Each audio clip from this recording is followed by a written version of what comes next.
In-house training, implementasi filosofi pendidikan Ki Hajar Dewantara dan budaya positif di SMA Negeri 1 Cikesal. Ibu Winda Yulianti, SPD, sebagai pemateri pada kegiatan hari ini yang saya hormati dan saya banggakan. Puji serta syukur marilah kita panjatkan kehadirat Allah Subhanahu wa taala di mana pada hari ini hari Senin tanggal 31 Januari tahun 2022 kita berada di sini di ruangan ini untuk mengikuti suatu kegiatan yaitu in-house training dengan tema implementasi filosofi pendidikan Ki Hajar Dewantara ya. Nah, di SMA Cikesal ya.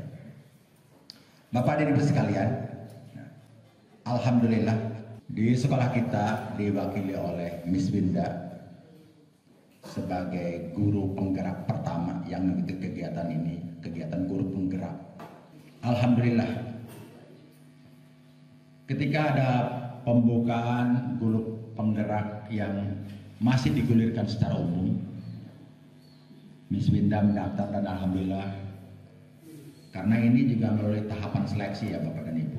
Jadi lolos seleksi untuk mengikuti kegiatan guru penggerak ini. Sementara secara umum Bapak dan Ibu semuanya pasti harus mengikuti kegiatan guru penggerak ini. Saya sebagai kepala sekolah harus memfasilitasi kegiatan yang dilaksanakan oleh Miss Winda ini sebagai guru penggerak ini. Barangkali nanti Miss Winda untuk memberikan materi tadi. Nah itu saja. Billahi taufiq wal hidayah. Wassalamualaikum warahmatullahi wabarakatuh. Marilah kita bersama-sama ya untuk mengikuti nanti paparan dari Miss Winda di dalam kegiatan DHT ini. Itu saja, saya kembalikan ke pembawa acara. Nah itu saja. Billahi taufiq wal hidayah. Wassalamualaikum warahmatullahi wabarakatuh. Marilah kita bersama-sama ya untuk mengikuti nanti paparan dari Miss Winda di dalam kegiatan DHT ini. Itu saja, saya kembalikan ke pembawa acara. Mengenai in-house training yang akan dipandu oleh Bapak Anggita Dian Hartanto SPD sebagai moderator. Waktu dan tempat saya persilakan. Bismillahirrahmanirrahim. Assalamualaikum warahmatullahi wabarakatuh.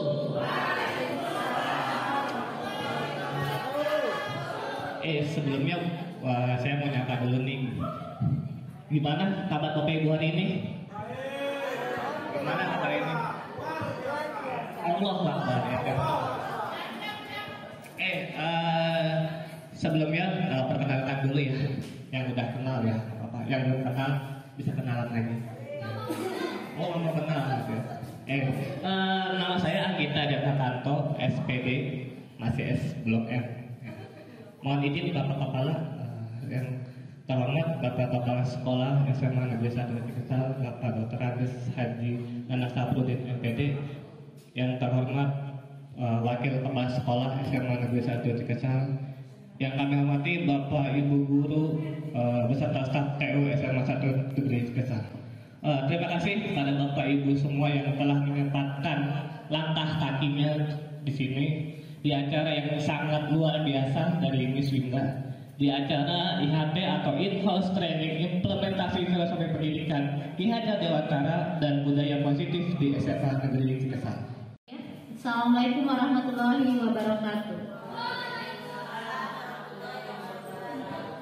Yang semangat Bu Dewi doang nih. Assalamualaikum warahmatullahi wabarakatuh.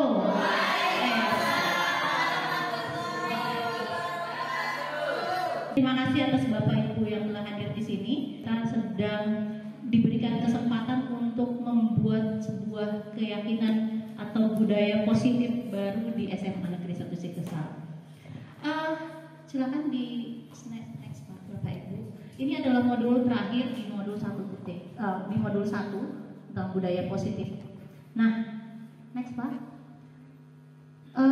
Bapak Ibu, ini ada eksplorasi konsep yang akan kita lakukan hari ini. Yang pertama adalah perubahan paradigma, stimulus, respon, lawan teori kontrol ya Bu Leni, dan arti disiplin, dan 3 motivasi perilaku manusia, 3 keyakinan kelas, hukuman dan penghargaan, 4 kebutuhan dasar manusia, yang kelima posisi kontrol tadi, dan yang keenam segitiga restitusi. Ini sebenarnya mungkin sudah dipelajari di kalau orang psikolog sering lah ya ngomong restitusi dan sebagainya, tapi kita akan bahas ini, dan ini harus dimiliki oleh semua. Tadi seperti kata Pak Ki Hajar Dewantara bahwa kita harus punya ilmu psikologis, dan ini kita pakai.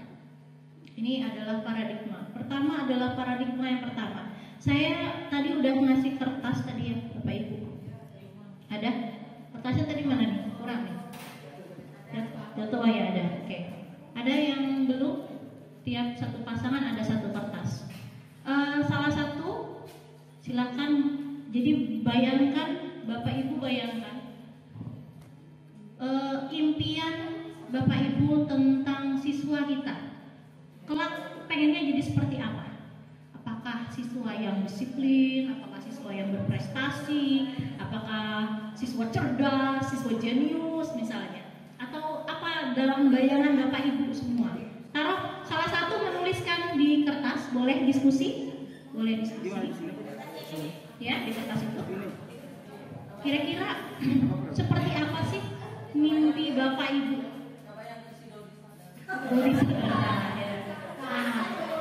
Itu anak cerdas loh Bu ya. Cuman ya, udah? Yang apakah yang kreatif kah, mandiri kah? Yang sebelah kiri berarti ya? Sebelah kiri, nah, ngepal kan? Ngepal. Bapak Ibu, bayangkan yang di kepal itu adalah sesuatu yang sangat berharga. Contohnya emas, mungkin ya kalau Bapak Ibu emas gitu ya, atau makanan kesukaan atau apa aja, pokoknya barang berharga. Ini nggak boleh dibuka kecuali atas izin ibu atau bapak. Bisa dipahami? Udah ya, dibuka. Jangan dibuka. Nah, sekarang teman yang sebelahnya, teman pasangannya itu merebut ya, bagaimana gimana caranya agar pasangannya itu mau memberikan atau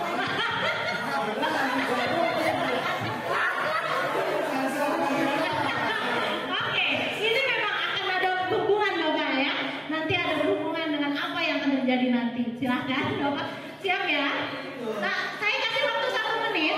Silahkan dibujuk, dirayu, kalau perlu dirampas agar barang berharga itu pindah ke pasangannya. Siap? Ready? Ya? Siap ya? Ayo, jangan kayak gitu. Ayo, siap ya? Siap? Siap, ready? 1, 2, 3, go! 1 menit.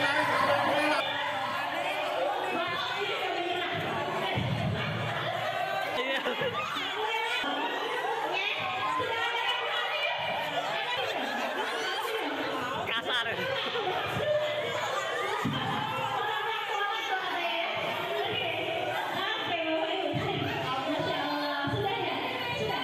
Sudah ya? Ini sampai. Sekarang saya tanya, tadi berhasil nggak? Siapa yang berhasil mengambil kertas yang angkat tangan? Berhasil. Pak Nanang berhasil ya Pak? Berhasil. Diserahkan dengan ikhlas. Ini nanti apa hubungannya Bapak Ibu? Ya betul. Dirayu, akhirnya dibuka. Oh iya. Oh jadi dibujuk ya, bujuk ya, boleh ya. Nah saya tanya yang ngasih atau yang diambil. Tadi diambil itu dengan kekerasan atau enggak? Iya. Betul. 1, 2 kekerasan. Ini enggak. Dibilangin kualat ya, kualat baru ya. Kalau diambil enggak ya? Nah, ikhlas ya Pak? Ikhlas. Enggak. Kalau dengan ancaman ada nggak yang dengan ancaman? Ada yang disakiti tangannya? Disakiti? Oh iya. Ini apa ini yang terjadi? Awas kamu. Diapain Pak? Diancam. Awas gak ya? Kasih Pak. Ada yang menagih kelas? Enggak. Betul Bapak Ibu. Ini ada hubungannya dengan paradigma Kalau kita memberikan sesuatu dengan ikhlas, tenang kan? Ya sudah, nggak apa-apa. Ada masalah nggak ada masalah apa-apa. Tapi yang terasa sakitnya sakit, gitu ya. Atau yang merasa tadi diancam, ya langsung down gitu ya, down gitu perasaannya. Ini Bapak lanjut. Inilah yang terjadi. Ini ada hubungannya dengan ilusi kontrol. Waduh, ternyata kita tuh ada kontrol. Ini adalah ilusi Bapak Ibu. Ternyata adalah ilusi mengontrol murid. Pak Ali itu sebenarnya tidak ingin memberikan, cuman dia nggak berani. Jadi, apakah benar Pak Nandang itu mengontrol Pak Ari? Atau apakah benar Pak Heru itu mengontrol Reva? Apakah benar Desma tadi berkuasa atas Herti misalnya? Ini adalah ilusi Bapak Ibu.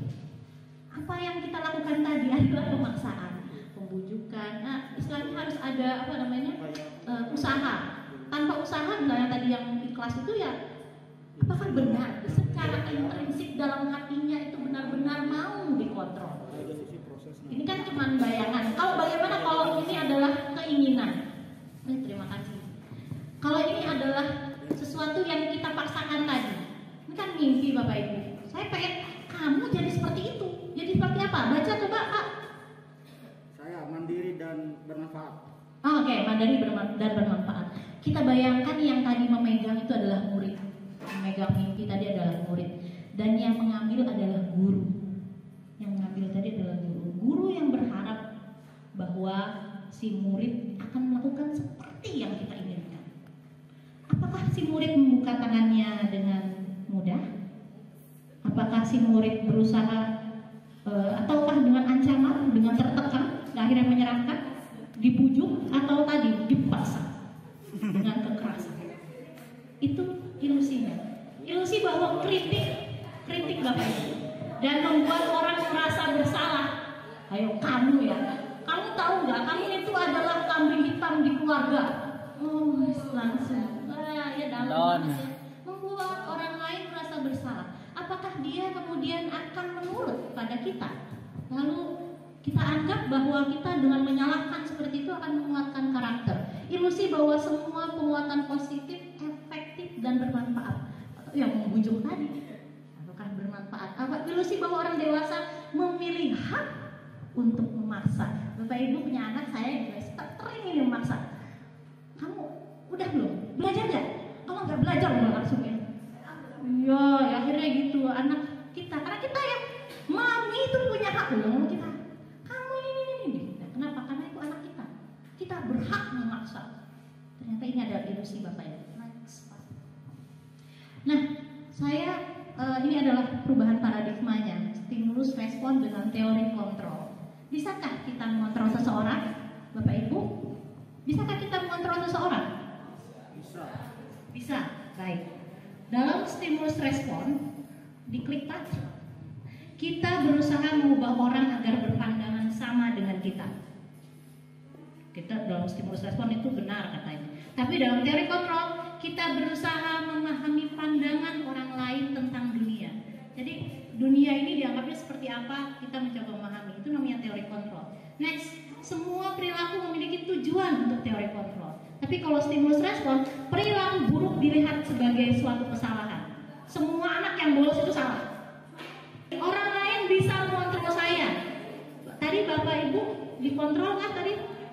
Tadi kertas tadi dikontrol sama orang lain? Oke. Tapi kan sebenarnya hanya Anda yang bisa mengontrol diri Anda. Andai kan Pak Ari gitu ya, bukan anak buah Pak Nandang, belum tentu. Jadi dipertahankan teori kontrol. Next, Anda tidak bisa mengontrol orang lain. Saya ini keyakinan saya awalnya. Saya bisa mengontrol orang lain. Saya yakin kelas itu tunduk sama saya. Saya masuk pasti nurut. Selalu kayak gitu. Akhirnya apa Bapak Ibu? Iya, nurut. Datangnya di belakang gitu kan. Ada sering kayak gitu. Gitu kan. Ada yang guru lewat. Aduh, astagfirullah ya. Dulu kita juga gitu kan ya, kalau sebel sama orangnya lewat. Kenapa? Pas dia lewat balik, kenapa? Teori kontrol itu ilusi Bapak Ibu. kelihatannya aja orang nurut, padahal di belakang belum tentu. Yang berikutnya, kolaborasi dan konsensus menciptakan pilihan-pilihan baru. Sedangkan kita biasanya melakukan tadi Bapak, pemaksaan ada pada saat rujukan gagal. Ya ampun dianya, teasuk-asuk, oke, naik kelas dia, langsung senep, akhirnya dia langsung keluar semua ya. Akhirnya apa anak-anak itu? Iya dia bilang dia masuk. Tapi apakah paksa sama itu? Tapi apakah itu yang sedang kita inginkan? Terpaksanya itu sampai kapan Bapak Ibu? Orang terpaksa sampai kapan? Next, model berpikir menang-menang. Kalau kita biasanya, kenapa kita marah sama siswa? Karena kita harus menang. Siswa harus kalah, siswa harus nurut. Kita yang menang, kita yang benar, dia yang salah. Kita benar, semua harus mengerti atau ikutin kata-kata kita. Betul kan Bapak? Seperti itu. Nah, untuk teori kontrol itu harus menang ya. Seolah-olah kita itu memaksa. Iya betul, kita paksa Bapak Ibu. Orang tadi dipujuk nggak mau, dibikin ini nggak mau, paksa dia. Dia terasuk dianya, terus keluar mau, misalnya begitu. Seperti itulah kata-kata kita. Mau gimana? Itulah mana budaya kita ya kan Pak? Budayanya di tikus. Nah sekarang kita ke makna disiplin Bapak Ibu. Kita kan biasanya disiplin tuh ada pikirannya tuh ngikuti gitu ya. Coba kamu disiplin, ketika kata ngomong disiplin, yang kita bayangkan apa Bapak Ibu? Nurut ya, nurut kan disiplin itu, nurut, ngikutin aturan, sesuai aturan.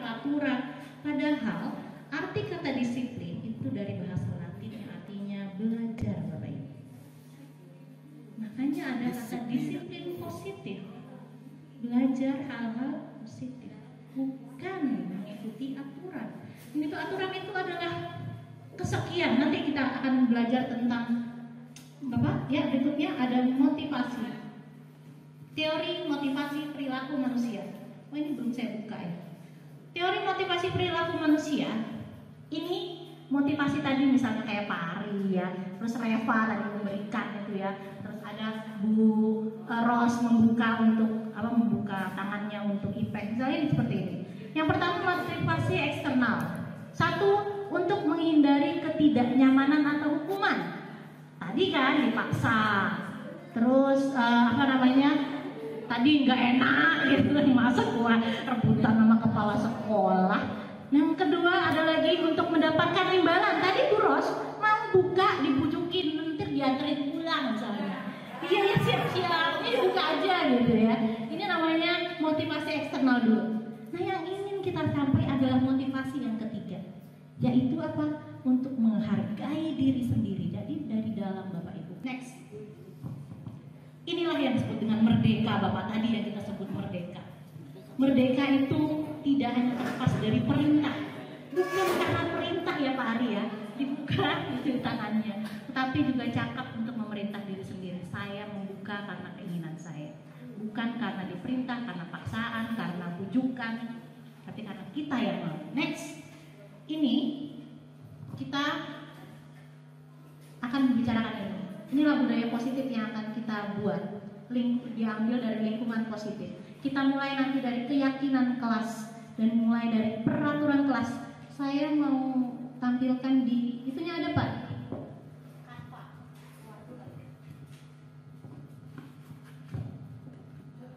Di Canva ya, saya lihatin.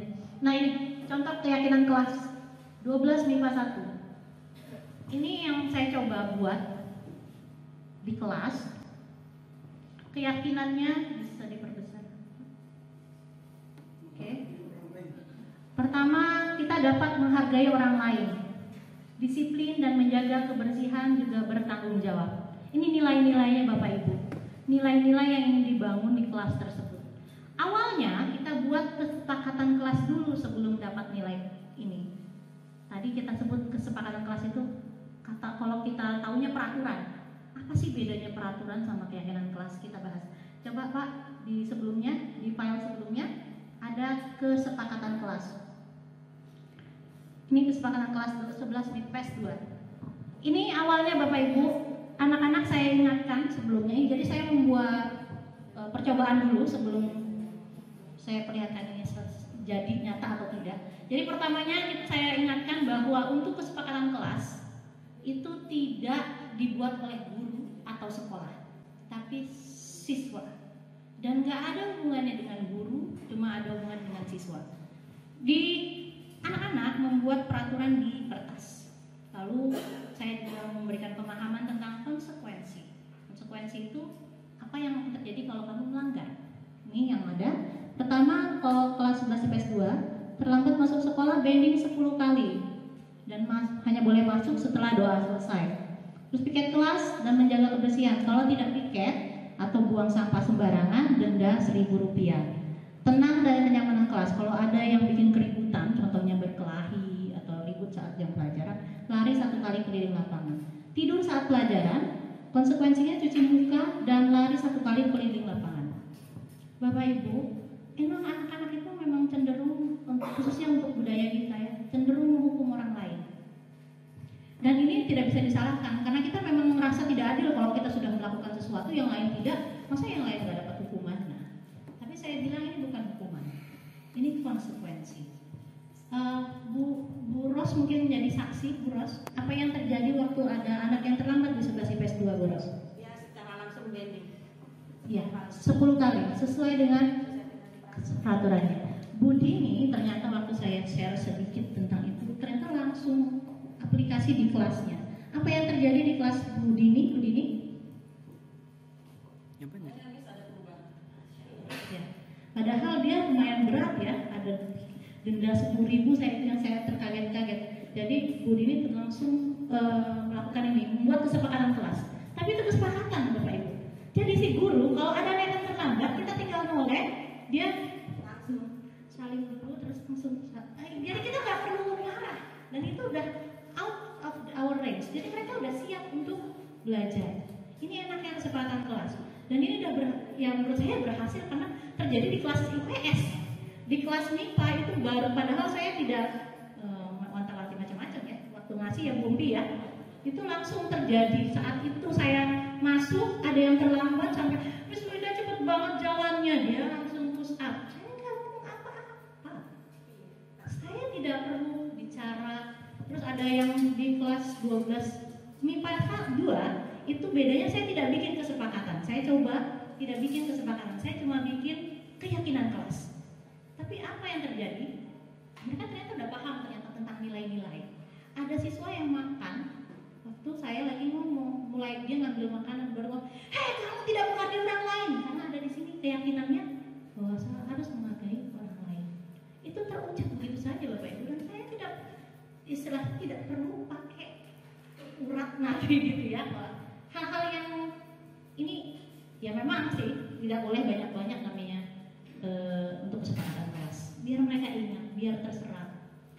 Alhamdulillah saya juga lihat di 11 IPS 4, 11 IPS 3 Pak Irfan. Dan yang luar biasa saya pikir ya, kemarin sudah ada kasus di 11 IPS 1. Nah ini langsung diterapkan kata Miss Wida. Kata Bu Leni, kok kata Miss Wida? Kan saya wali kelasnya, padahal mau dipakai untuk semua pelajaran. Ya itu jadi, maafkan saya sudah bereksperimen di kelas-kelas. Nah yang belum adalah kelas 12 IPS, terus kelas 11 MIPA, dan kelas 10 semuanya. Nanti kita belajar bikin ini, template-nya sudah ada. Jadi Bapak Ibu ini ditandatangani di bawahnya, ditandatangani oleh anak, ditempel. Ini cuma hal-hal kecil, tapi inilah yang mereka inginkan. Baik, kita tidak usah intervensi. Bahkan di 12 MIPA 5 mana Pak Eko nggak ada ya? 12 MIPA 5 itu hukuman yang sebenarnya bukan hukuman ya. Baca ayat-ayat surat pendek. Saya sudah ingatkan jangan melakukan hukuman atau konsekuensi dengan yang positif. Nanti kita mikirnya negatif. Baca ayat pendek kan berpahala, itu positif. Tapi kalau dijadikan sebagai hukuman bisa bahaya. Nanti pikirannya apa? Kalau baca surat pendek adalah ketika Anda dihukum. Nah itu yang bahaya. Makanya saya ingatkan duluan. Nah lanjut kembali ke PowerPoint tadi, Bapak. Ibu, ini yang akan kita buat keyakinan kelas. Lanjut, next kita ke ini Bapak Ibu.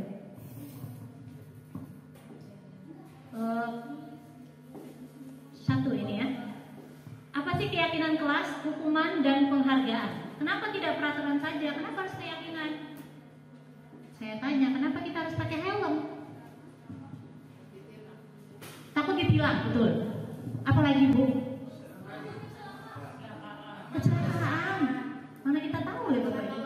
Peraturan lalu lintas. Nah ini motivasi tadi Bapak Ibu.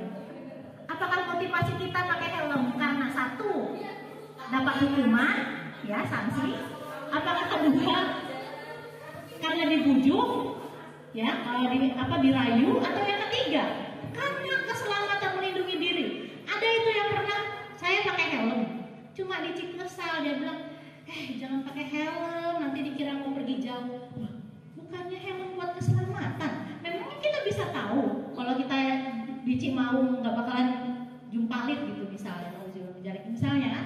Apakah kita, nah kalau orang sudah pakai helm karena kesadaran diri, itu adalah motivasi internal.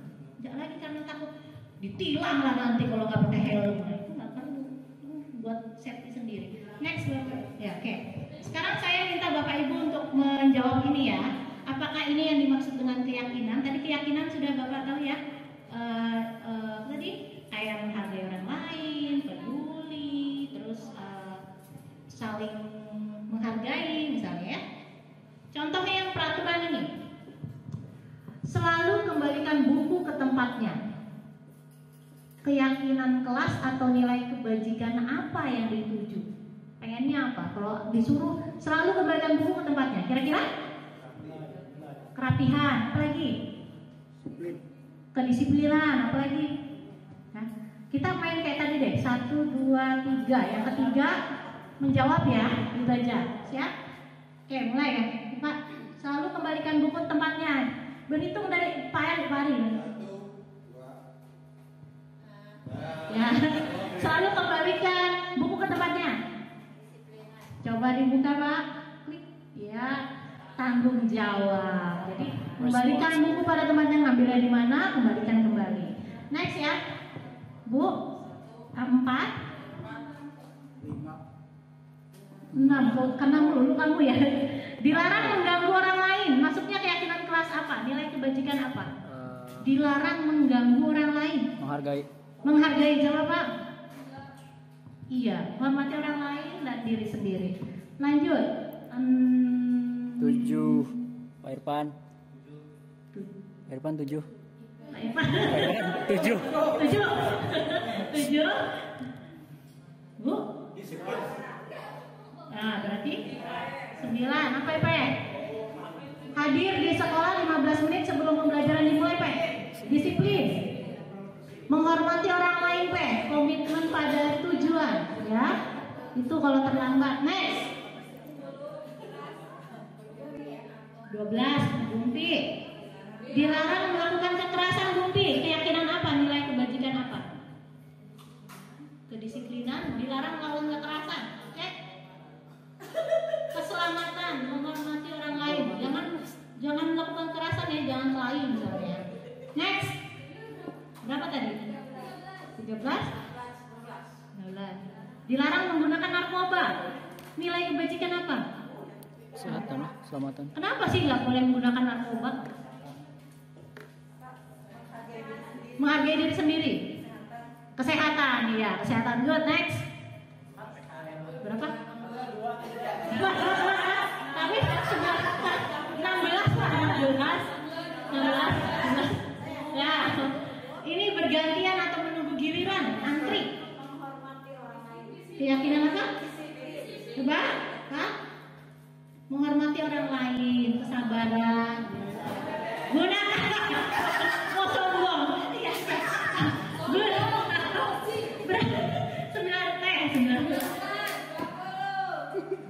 Gunakan masker. Kesehatan. 2. Udah ya, balik lagi ke Bumpi. Nomor berapa? 21. 22. WN. Jangan berlari di kelas atau koridor. Jangan berlari. Nilai apa? Menghormati orang lain. Coba menghormati orang lain itu Pak. Kesehatan, keselamatan. Ya kan kalau berlari nanti bisa jatuh. Ya. atau nggak nubruk orang. Jadi itu nilainya. Sekarang saya tanya Bapak Ibu, kenapa di sekolah kita, saya ini sampai bahas di kelas, kenapa di sekolah kita harus pakai sepatu hitam di hari Senin? Bapak Ari yang menjawab. Apa nilai itu? Buat apa Bapak Ari menyalakan? Ya? Tidak ada kesenjangan, persamaan. Tuh. Terus saya tanya lagi yang kedua. Tuh, yang ada namanya egaliter, semua sama. Mau sepatu 30.000 sama 3 juta tetap hitam. Tetap hitam. Dan saya tanya lagi sekarang, kenapa rambut anak harus pendek? Rapi. Terus apa lagi?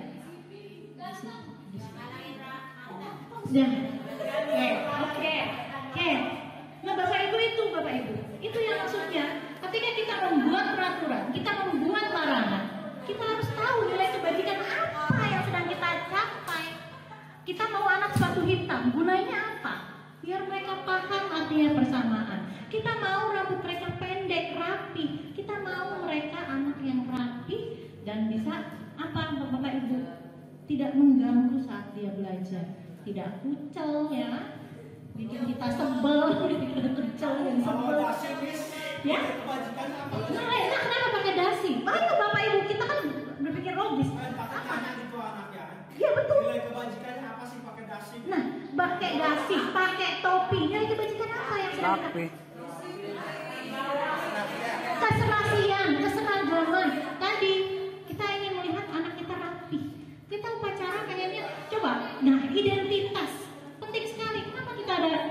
Kenapa sih harus pakai itu? Ya? Kenapa sih harus pakai masker? Bapak Ibu, kita lagi menjawab itu peraturan. Kalau kita kayak gitu, anaknya apa? Untuk apa? Namanya nilai kebajikan Bapak Ibu. Jadi kita nggak lagi cuma menghukum orang dengan kamu salah, kamu saya potong rambutnya. Sampai saya cerita tentang salah kebajikan. Ya Bapak Ibu, sampai ada siswa kenapa sih harus rambut pendek? Rambut panjang juga bisa rapi. Saya bilang ada sekolah yang boleh seperti itu. Namanya sekolah De Brito di Jogja. Wah, jauh banget nih. Iya nggak apa-apa. Juga kamu harus berubah keyakinan jadi Kristen. Langsung wah, mereka. Nah itulah kalau kamu nggak cocok dengan keyakinan sekolah kita, jangan sekolah di sini. Kamu kalau mau masuk sini, pernah nggak lihat siswa nggak pakai jilbab masuk ke kelas? Terus dia ujuk-ujuk, lupa jilbabnya aku, pasti dia pulang. Kenapa Bapak Ibu? Kenapa? Pernah nggak Bapak Ibu nggak pakai jilbab ngajar di depan? Saya tanya. Wih, di SMA saya di Balikpapan nggak Bapak? Di Kota Serang nggak ada. Kenapa? Karena keyakinan di sekolah kita. Kayaknya kalau yang non Muslim harus menyesuaikan deh, harus pakai jilbab. Karena dia lihat kanan kiri kayak enak juga. Sesuai dengan keyakinan kita. Ngomong kita 100% Muslim di sini. Mungkin nanti Bu Mumun ngedeketin tuh guru langsung. Ibu tahu nggak kita 100% Muslim di sini loh. Iya nggak? Nah, misalnya itu nggak namanya keyakinan sekolah. Iya kan? Iya kan? Iya nggak? Iya, ada Katolik ya. Lanjut. Nah, mantep. Ini ya keyakinan Bapak Ibu. Seru kan? Nih Pak, ini tadi yang kita tanyakan tentang tadi ya, bikin peraturan jangan asal. Sekarang anak harus ditanya. Ketika mereka bertanya, kamu tahu nggak nilai kebajikan apa yang kita inginkan sampai kamu tidak boleh terlambat, kamu kenapa nggak boleh bolos, kenapa kamu harus nilai KKM lulus dan lain-lain. Iya, jadi itu yang dijawab sekarang. Nah sekarang ini tentang reward Bapak Ibu. Saya tadi ngasih reward ke Bu Leni sama Bu Ros sama Ipeh waktu tadi bingung. Yang lain merasakan apa? Tidak apa-apa saja seperti saya. Oh iya, biasa aja kalau saya gak ikutan. Wah betul Bapak. Bapak Ibu ada pengaruh jangka pendek dan jangka panjang. Jangka pendeknya Bu Leni semangat, senang. Sampai jatuh dia tadi ya, gitu. Misalnya itu. Tapi ternyata menurut penelitian penghargaan itu adalah hukuman Bapak Ibu. Kok bisa? Gimana Bapak Ibu? Aslinya malah hukuman loh penghargaan itu. Iya, merasa sedih kalau dikasih Mesya. Betul. menjadi hukuman bagi yang tidak mendapatkan penghargaan. Menjadi hukuman padahal ya tadi cuma ngomong bingung gitu doang. Cuma keberuntungan aja, nggak ada hubungannya dengan keahlian, nggak ada hubungannya dengan kompetensi kita sebagai guru. Bisa ya Bapak Ibu. Kenapa ya dia yang dapat ya? Langsung ada apa? Jiwa julid meronta-ronta ya kan? Nah itu, nah betul. Jangka panjangnya apa Bapak Ibu? Kalau misalnya anak biasa dikasih reward, dia malas. Kalau nggak dikasih, itu dulu guru yang itu di kelas 10 tuh ngasih hadiah yang ranking 1. Ini kelas 11 dikasih pulpen aja enggak, ya sulit. Ya kan? Ini bahaya ternyata. Penghargaan itu membahayakan. Lalu jangka pendeknya yaitu semangat kalau dikasih hadiah. Kalau enggak, yaudah ngapain? Aneh ya. Awalnya memang semangat Bapak Ibu. Nanti ketika anak ketagihan lain cerita. Nah, jadi gimana kapan kita harus ngasih penghargaan? Kan pantas, betul Bapak Ibu. Seperti layaknya hukuman, kita memberikan penghargaan itu juga harus mempertimbangkan banyak hal dan menjadi langkah terakhir kita. Jadi tidak selalu harus berdiri penghargaan. Karena penghargaan sendiri, belajar itu adalah penghargaan bagi dirinya sendiri kalau mereka sudah punya motivasi intrinsik. Dan inilah yang kita sedang capai, merdeka lahir, agar dia sudah paham belajar itu kebutuhan, bukan karena dimarahin Mas Winda, misal guru gitu ya. Dan penghargaan ini merusak hubungan. Bayangkan Bapak Ibu, kemarin saya ngasih pulsa Bapak Ibu buat yang lagi 1. Langsung kamu dikasih pulsa. Padahal saya udah ngasih semua juga ya, supaya semangat, dikasih stiker. Dikasih stiker. Yang ini kan kasih stiker. Aduh, apa yang terjadi? Merusak hubungan. Lo sok pinter lo. Wah, itu apa yang terjadi? Itulah yang terjadi. Adanya merusakan hubungan antara mereka, misalnya sekelompok. Gitu. Ya itu memang efek ya Bapak Ibu. Semua ternyata semua punya efeknya. Next Bapak. Nah sekarang saya ingin Bapak Ibu menjawab sama kayak tadi, tapi jangan lipatan 3. Sekarang kelipatan 4. Kelipatan 4. Kelipatan 4. Bapak Ibu, ini ada tindakan guru. Ini disebutkan sebagai hukuman atau konsekuensi. Nanti kita akan membedakan apa beda hukuman dan konsekuensi. Kita mulai dari tadi terakhir siapa? Bu En ya? Oke, berarti Bu En angka 1. Ya, siap. 1, 2, 3,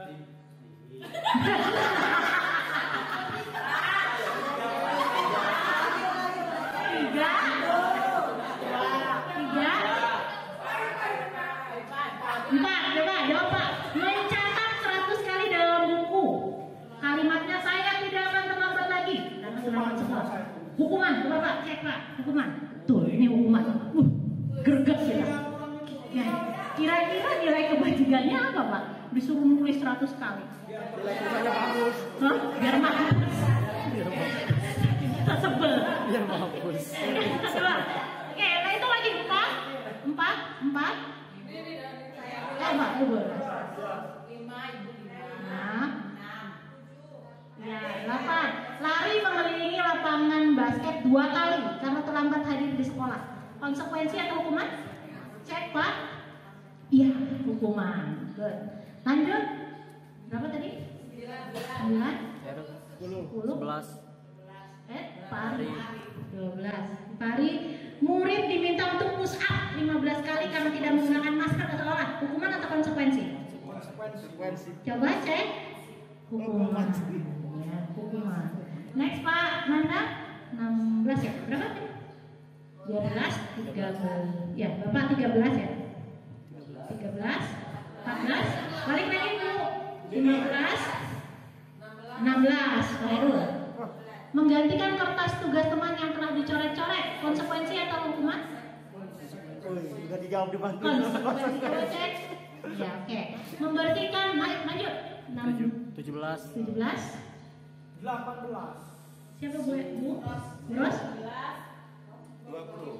Apa 20? Membersihkan tumpahan air di meja tulis karena tersenggol pada saat belajar. Hukuman atau konsekuensi? Konsekuensi, cek. Oke, next. 20, 21, 22, 24. Murid disuruh untuk melepaskan sepatu seharian di sekolah karena tidak mengenakan sepatu hitam. Ini Bu Eni ya, Bu Eni sama Pak Yudi ya. Ini konsekuensi atau hukuman? Jod? Oke. Gagasan baru dong. Lanjut. Berapa tadi? 21.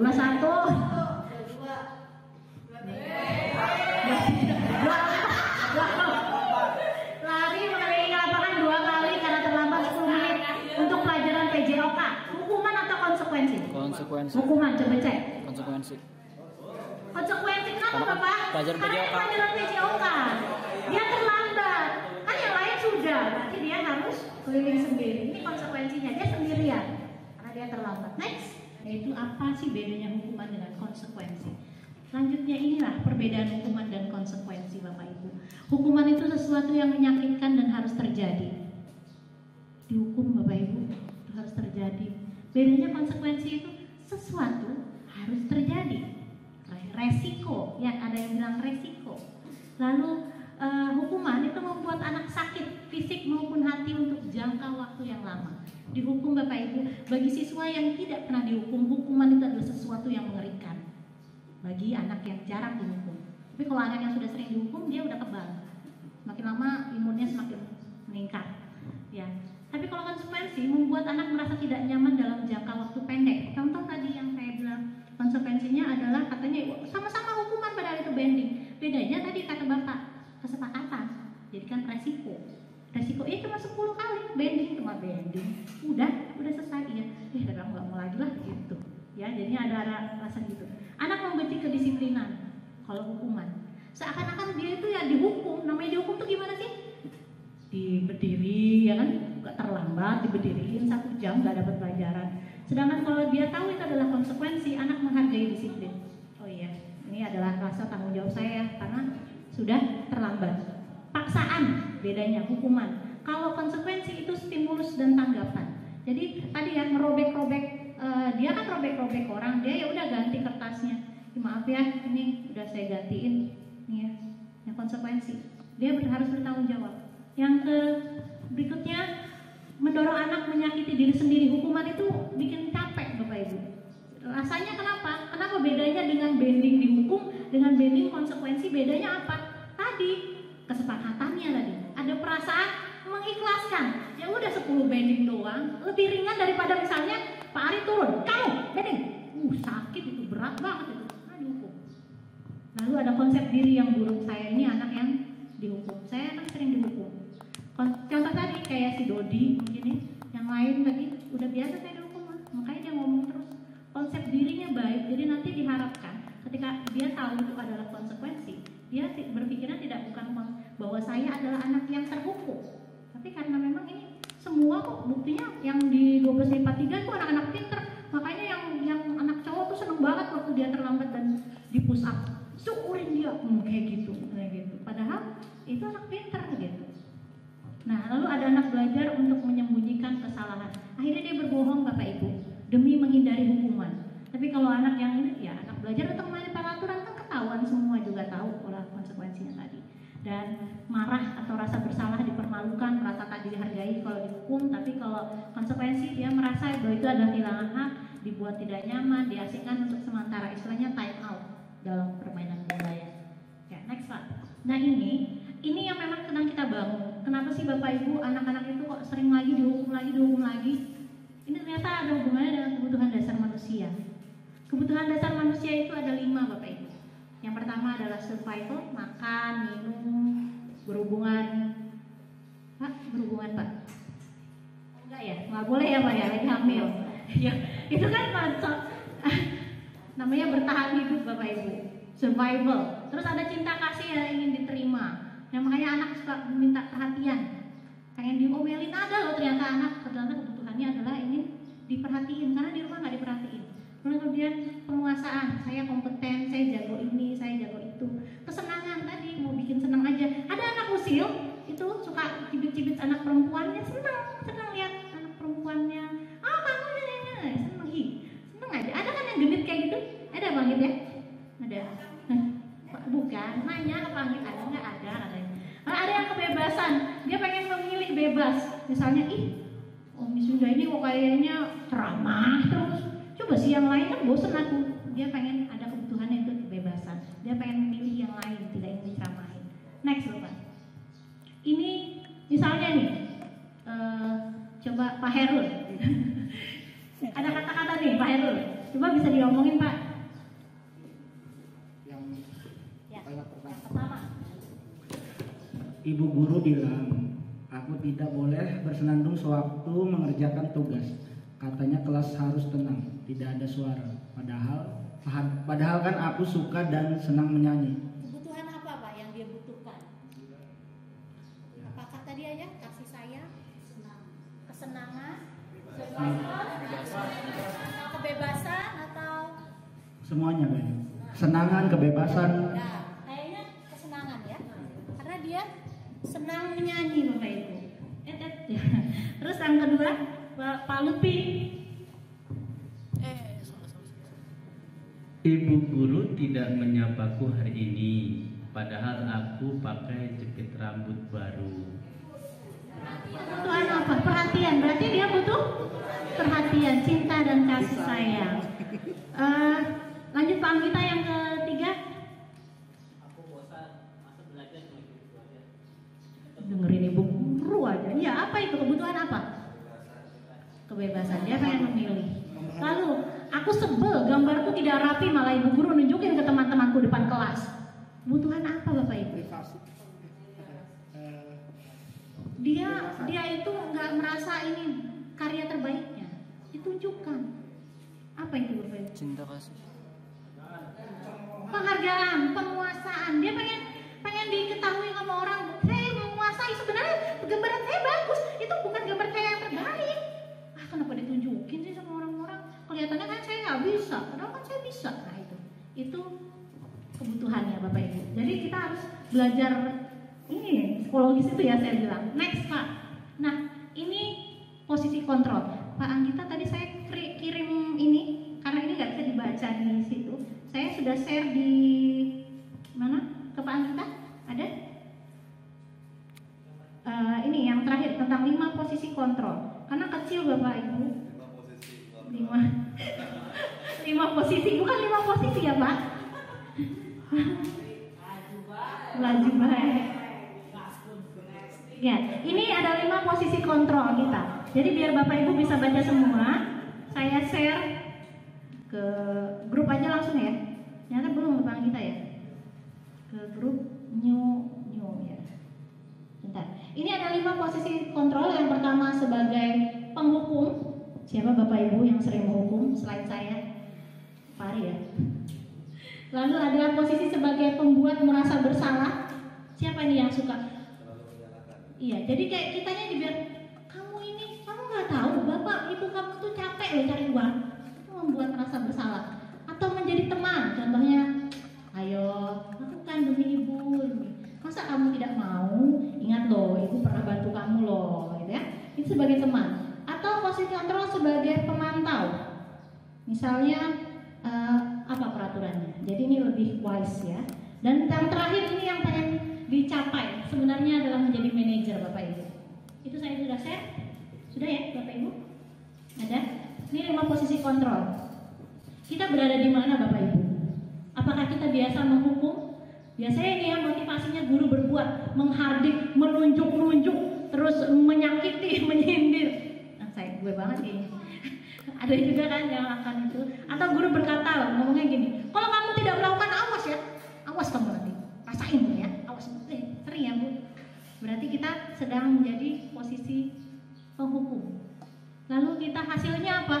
Hasilnya anak nurut. Ya Pak Irfan ya, nurut. Tapi nggak tahu resepnya. Maksa. Betul. Nanti dia akhirnya memberontak, menyalahkan orang lain. Yang paling baik itu berbohong. Enggak Bu, saya enggak melakukan kok dengan muka yang datar. Iya. Kaitannya dengan dunia berkualitas. Apa itu dunia berkualitas? Dunia berkualitas adalah dunia yang dimiliki seseorang di mana orang boleh masuk atau tidak. Ini murid meletakkan guru di luarnya. Orang yang guru yang suka menghukum itu bukan bagian saya, maaf. Di luar lingkaran saya. Nah, itu dunia berkualitasnya anak. Murid berkata, biarkan saja, nanti juga marah-marah lagi. mereka akan hasilnya mengulangi kesalahan. Dan yang paling bagus mungkin adalah di daerah pemantau dan manajer, Bapak Ibu. Kalau di manajer itu mengajukan pertanyaan-pertanyaan. Nanti kita belajar tentang restitusi, apa yang kita yakini. Nah, kita kok bisa bertanya ini kalau kita sudah punya keyakinan kelas, kalau kita sudah punya keyakinan sekolah, apa yang bisa kamu kerjakan untuk memperbaiki masalah ini? Menguatkan pribadi ini adalah hasilnya murid, jadi meletakkan dirinya sebagai individu yang positif. Saya begitu dihargai sama ibu guru ini loh. Saya ditanyai kenapa kemarin kamu bolos? Saya lapar, ada kebutuhan biologis ternyata. Terus kenapa kamu setelah makan tidak datang ke sekolah? Saya malu. Ternyata ada rasa dia ingin pengakuan pada orang lain. Jadi kebutuhan itu yang ternyata harus dipenuhi, Bapak Ibu. Terus bagaimana caranya saya bisa memperbaiki diri? Dan hasilnya, insya Allah ini Bapak Ibu. Ini menurut teorinya ya, mengevaluasi diri dan bagaimana cara memperbaiki diri. Bapak Ibu, saya sekarang baru paham kenapa saya bisa mengontrol siswa, sedangkan di lain waktu tidak. Ternyata posisi kontrol ini yang tadi juga Bapak Ibu lakukan. Bapak Ibu tadi karena sebagai ya akan merasa bersalah bila tidak baik saya buka. Jadi siapa yang mengizinkan untuk membuka? Diri kita. Tidak pernah, karena tidak mungkin orang lain. Orang lain tidak bisa mengontrol kita. Kita yang mengizinkan. Si ini jadi penghukum, kamu awas ya, belum diancam, dikasih. Apakah kita sebagai teman, ya udah teman aja, kata IP sama Bu Ros. Itu seperti itu. Dan ini manajer ini membawa si murid untuk melakukan, oh saya bisa kok jadi lebih baik. Oh iya, motivasi intrinsiknya yang dikejar tadi. Tadi kan eksternal kan tadi peraturan, konsekuensi. Nah akhirnya internalnya yang terbuka. Memang seperti Pak Nanang bilang, itu nggak mungkin langsung. Bapak Ibu, saya tidak menyalahkan sebagai penghukum, nggak masalah. Ini kan salah satu dari tipe kontrol tadi. Boleh jadi penghukum, tapi harusnya ini jadi yang terakhir setelah semua, yang terutama manajer. Kayaknya nggak mungkin ini tidak berhasil. Masalahnya kita belum punya keyakinan kelas, keyakinan sekolah. Nah ini yang akan kita buat sekarang. Nada suara ini dicoba Bapak Ibu cek dengan teman sebelahnya. Berposisi sebagai penghukum yang pertama, kedua membuat orang lain merasa bersalah, ketiga teman, yang keempat pemantau atau manajer. Kalimatnya sama, tapi Bapak Ibu semua pertama jadi penghukum dulu ya. Coba cek kok Bu, Pak. Ini dia kalimatnya. Silakan yang sebelah kanan. Ya, sebelah kanan ya. Berbicara kepada sebelah kiri.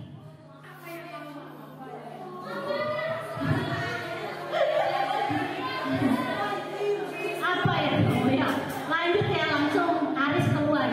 Nah, coba yang kedua sebagai pembuat merasa bersalah, gantian Bapak Ibu.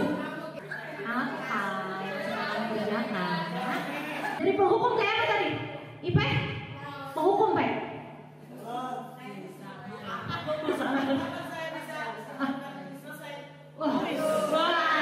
Penghukum. Sekarang kalau sebagai manajer Pak Irfan, sebagai manajer Pak, gimana? Nadanya gimana Pak? Bisa diselesaikan tugasnya. Mantap. Ternyata bisa kan? Bisa lembut kita. Kapan saya bisa harapkan ini selesai? Nah, oke, lanjut Pak.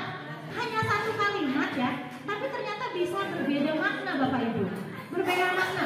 Kalau kita sebagai manajer, di mana Anda sewaktu kami mengadakan lokakarya pada hari Selasa lalu? Tenang aja, santai. Beda kan tadi sama penghukum misalnya kan Bapak berperan sebagai penghukum seperti itu. Kalau sebagai yang merasa bersalah, di mana Anda sewaktu kami mengadakan lokakarya hari Selasa lalu, ayo, ya kan? Mau bikin rasa bersalah. Kita jago ngomong sebagai penghukum, kita jago sebagai, ya kan, membuat rasa bersalah. Sebagai teman, di mana kamu? Kalau Bu nanti ngomong sama Bu Heni, di mana kamu gitu. Nah, itu kalau sama teman. Nah, sebagai manajer seperti apa? Kalimatnya sama, tapi bisa maknanya jadi beda dengan nada yang berbeda. Berikutnya, Pak. Sekarang kita lanjut ya. Ini restitusi. Restitusi, saya mau memperlihatkan video. Saya kemarin ada simulasi, itu ya. Jadi bersama Agus, namanya Agus kelas 11 IPS 2. Itu sebelum dia jadi bukan Agus di rumah ya Bapak Ibu. Supaya dia sebelum menjadi ketua OSIS itu. Jadi ada restitusi. Jadi restitusi proses menciptakan kondisi bagi murid untuk memperbaiki kesalahan. Jadi ini panjang Bu, ada skenarionya. Nanti saya perlihatkan. Tapi sebelum itu kita mau ribut restitusi, itu kita harus bikin keyakinan kelas dulu. Nah, untuk keyakinan kelas, keyakinan sekolah, Bapak Ibu, saya minta ini. Tolong saya minta bantuannya Pak Heru.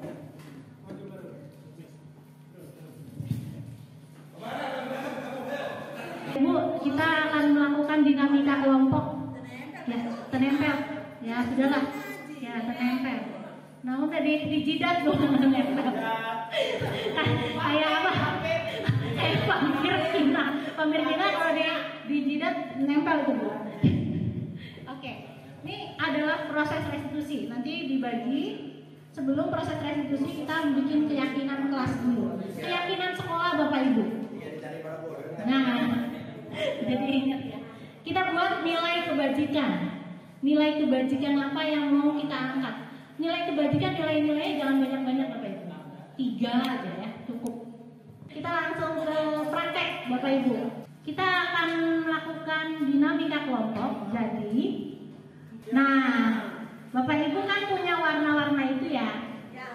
Sekarang saya minta hati-hati sama yang buta warna.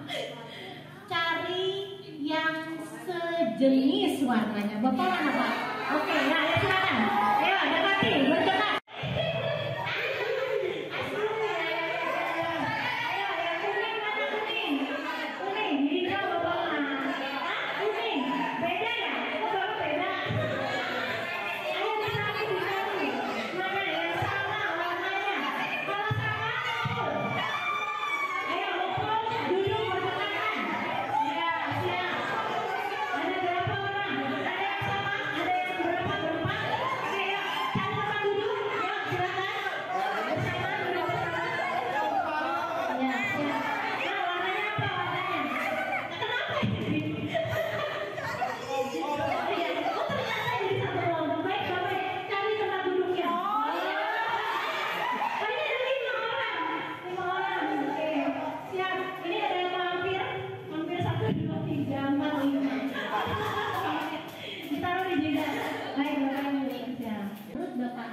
Yang harus kita angkat di sekolah ini. Nanti kita akan sepakati bersama. Kalau ada sepakat, ya. Ayo Bapak Ibu silakan di nilai-nilai 3 saja cukup. Satu kelompok bikin 3. Nanti siapa tahu ada yang sama kan? Ya. Wah, oke. Itu jangan kencang-kencang. Nanti pada nyontek Pak. Ya. Ayo silakan kumpul. Silakan. Misalnya kasih 5 menit cukup kan? Atau mau diskusi dulu? 5 menit dulu. 5 menit. Yang nulis yang ada boleh pakai HP nih. Kasih waktu Pak Bina. Pak Bina kasih waktu.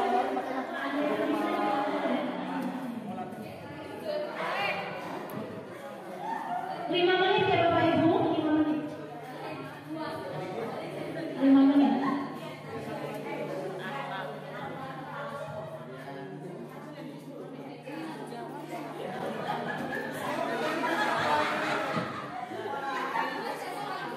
Kelompok 1 sudah, kemudian 5 menit,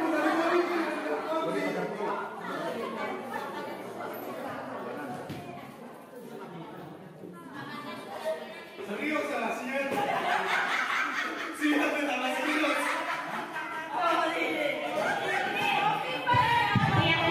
Keyakinan, nilai-nilai kebajikan. Nilai-nilai kebajikan.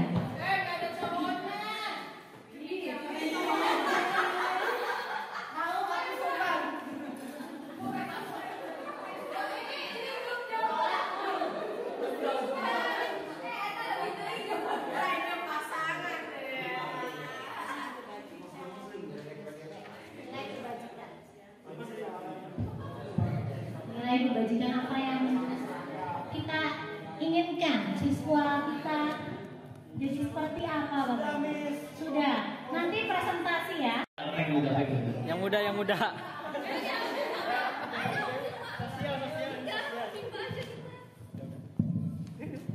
Assalamualaikum warahmatullahi wabarakatuh. Selamat siang semuanya. Semangat dong, masih semangat? Baik, saya akan menyampaikan 3 nilai-nilai kebajikan yang harus diyakini oleh siswa dan siswi, khususnya oleh guru Dewan Guru Mansal. Nah, yang pertama nilai kebajikannya religius. Kenapa sih religius dipilih menjadi nilai kebajikan yang pertama? Ya, karena kalau misalkan kita mempunyai nilai religius, kita dapat meningkatkan iman dan takwa. Nah, itu berada dalam jiwa setiap individu yang ada di Semansar. Selanjutnya, nilai yang kedua adalah budi pekerti. Nah, dengan kita mempunyai budi pekerti yang baik, yang menjunjung tinggi moral-moral atau etika, maka akan sedikit kemungkinan melanggar aturan-aturan yang ada di sekolah ini. Selanjutnya, maka ketika budi pekerti itu kita tercapai, kedisiplinan pun akan tercapai dengan sendirinya gitu, karena sudah terbentuk. Cukup sekian, terima kasih. Wassalamualaikum warahmatullahi wabarakatuh.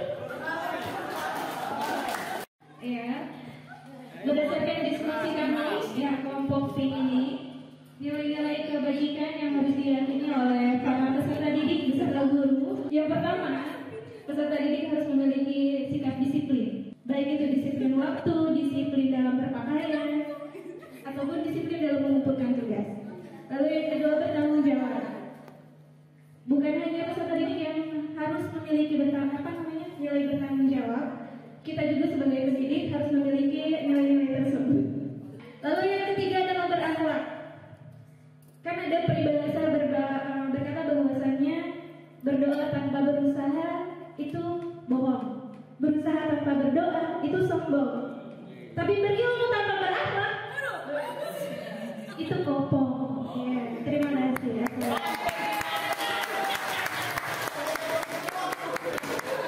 Agamis sekali. Kita inginkan ya. Pertama, siswa kita itu mempunyai kesadaran tentang disiplin. Yang kedua, kesadaran tentang kebersihan. Dan yang ketiga, religius. Ditambah lagi 4, tanggung jawab. Kaitannya dengan konsekuensi yang kita terapkan di sekolah, sehingga anak-anak itu dengan otomatis bisa sadar sendiri. Terima kasih. Wassalamualaikum warahmatullahi wabarakatuh.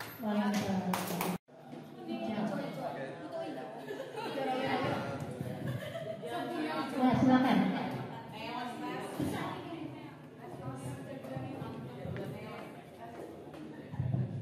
Oke, untuk kami dari kelompok Buto Hijau. Buto Hijau. Buto Hijau. Tadi mentaati aturan sekolah itu ada 4 hal yang harus kita tekankan. Yang pertama adalah religius. Kenapa religius? Karena apabila anak-anak sudah mempunyai jiwa religius yang baik, insya Allah sudah tahu mana salah mana benar, sehingga tercipta adanya disiplin. Disiplin ini mungkin nanti terkaitannya dengan waktu datang ke sekolah maupun disiplin dalam berpakaian maupun mentaati aturan yang ada.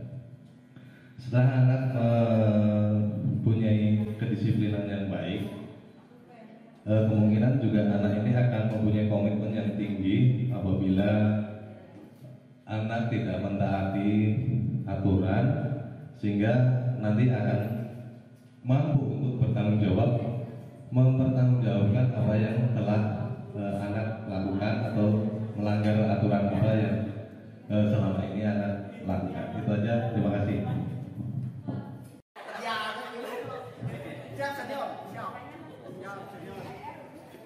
Terima kasih, senior.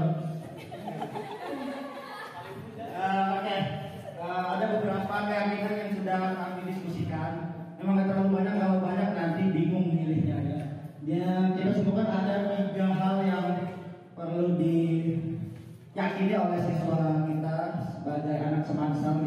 Yang pertama itu memakai seragam sekolah sesuai dengan aturan yang ditentukan.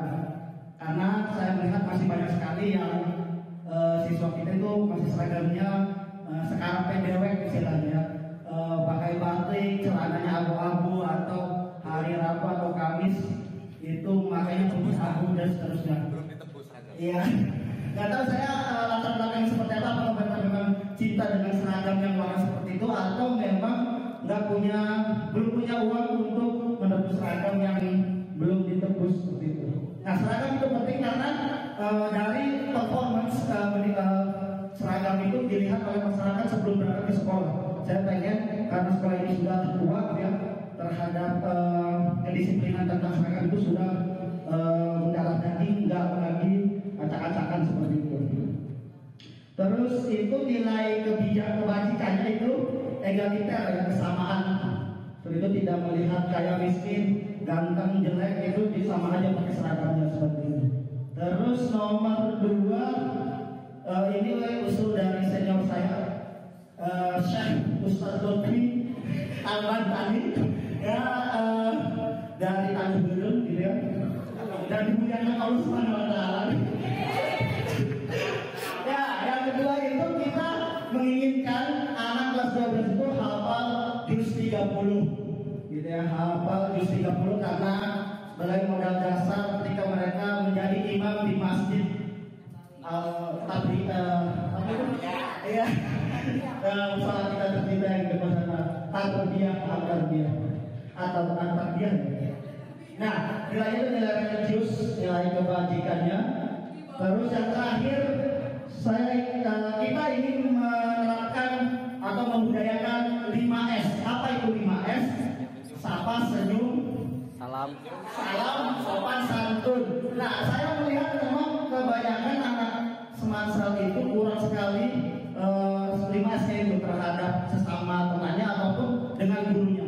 Entah itu memang mereka membudayakan budaya timur gitu ya, malu terus tunduk aja gitu, kayak Bu Eni tadi tunduk terus ternyata di depannya ada tiang bendera. Untung bukan pakai set yang di depannya. Bahaya.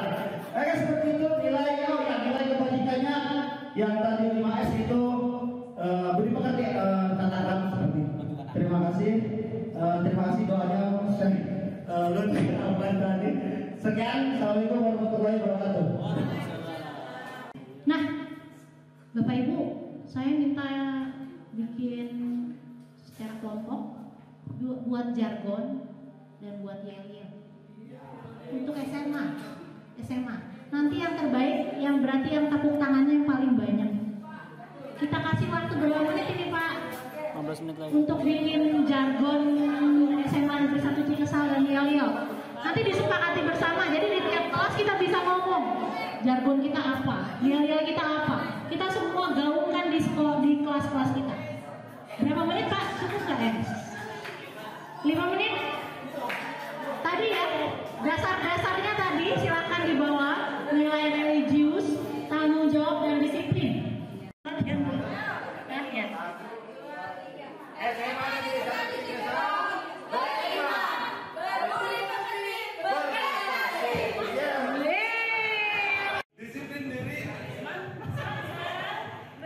Jargon dari kelompok Buto Ijo.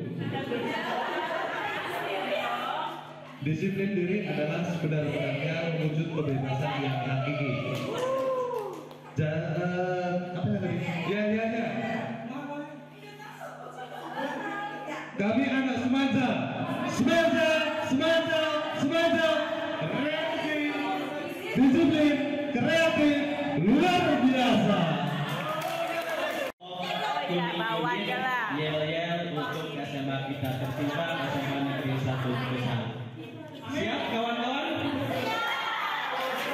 SMA Negeri 1 Cikesal berkiprah, berprestasi, berkepribadian, ramah. Terima kasih. Semansa, yes.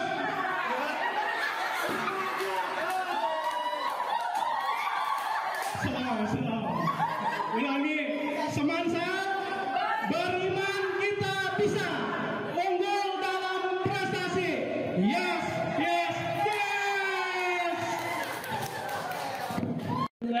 Semansa, berakhlak, oke. Bertanggung jawab, pasti dong. Disiplin, Demikianlah cuplikan video dari kegiatan in-house training implementasi filosofi pendidikan Ki Hajar Dewantara dan budaya positif di SMA Negeri 1 Cikesang.